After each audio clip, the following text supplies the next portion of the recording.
আজকে আমি বানাবো ঘুগনি। তার জন্য আগের দিন রাত্রে কড়াই ভিজিয়ে রেখেছিলাম। মটর কড়াইগুলো ফুলে গেছে।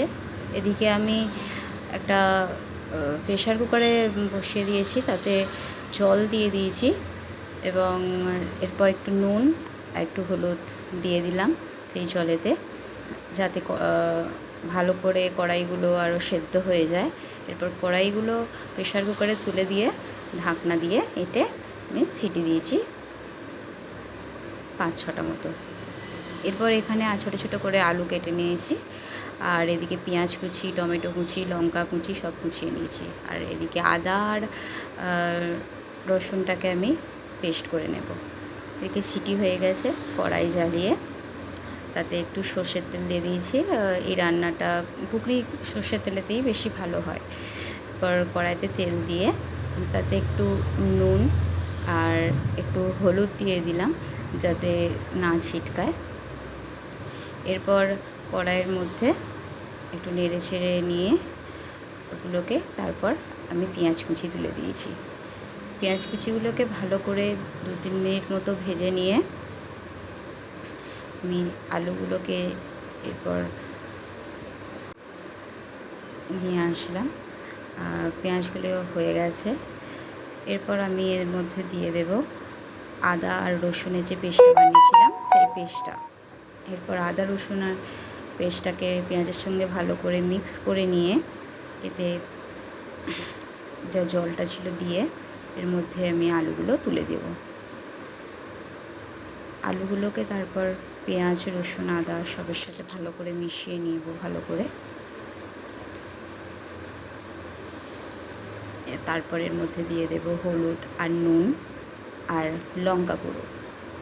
তারপর এই মশলাগুলোকে ভালো করে মিক্স করে নিয়ে তাতে কুচনো লঙ্কাটাও দিয়ে দেবো, কাঁচা লঙ্কাটা দিয়ে তারপর সব কিছু মিক্স করে নিয়ে এতে কিছু কাশ্মীরি লাল মির্চ লঙ্কার গুঁড়ো দিয়ে দেবো, ভালো কালার আসে এতে। সব কিছু ভালো করে কষিয়ে নেব। তারপর আদা রসুন বাটা যে জলটা ছিল সেই জলটা দিয়ে ভালো করে মশলাটা কষিয়ে নেব। এদিকে আমি সিটি করে দেখে নেব যে কড়াইটাও সেদ্ধ হয়েছে কিনা। কড়াইটাকে হাতে নিয়ে টিপে দেখে নেব কড়াইটা সেদ্ধ হয়ে গেছে একদম।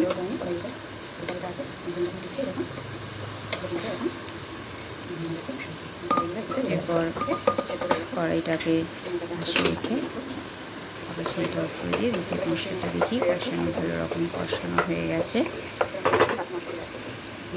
এর মধ্যে এবার আমি দিয়ে দেবো ধনে গুঁড়ো 1 চামচ, জিরে গুঁড়ো 1 চামচ, আর একটা স্পেশাল মশলা আমি এর মধ্যে দেব, যেটা ভাজা মশলা, যেটা আমি ধনে, জিরে,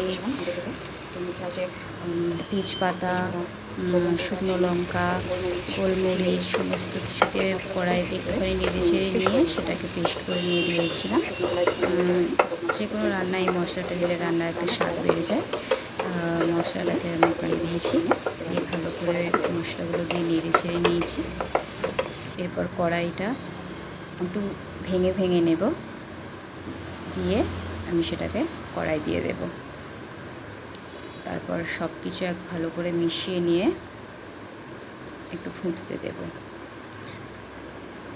ফুটতে থাকছে কড়াইটা ফুটে গেলে আমি আঁচটাকে একদম কমিয়ে দিয়ে কড়াইটা চাপা দিয়ে দেব, দিয়ে 5 মিনিট মশলাকে রেখে গেছে। দিয়ে কড়াইটা ভালো করে সেদ্ধ হয়ে গেছে, আমার ঘুগনিও রেডি হয়ে গেছে। দেখো কালারটা কি সুন্দর এসেছে।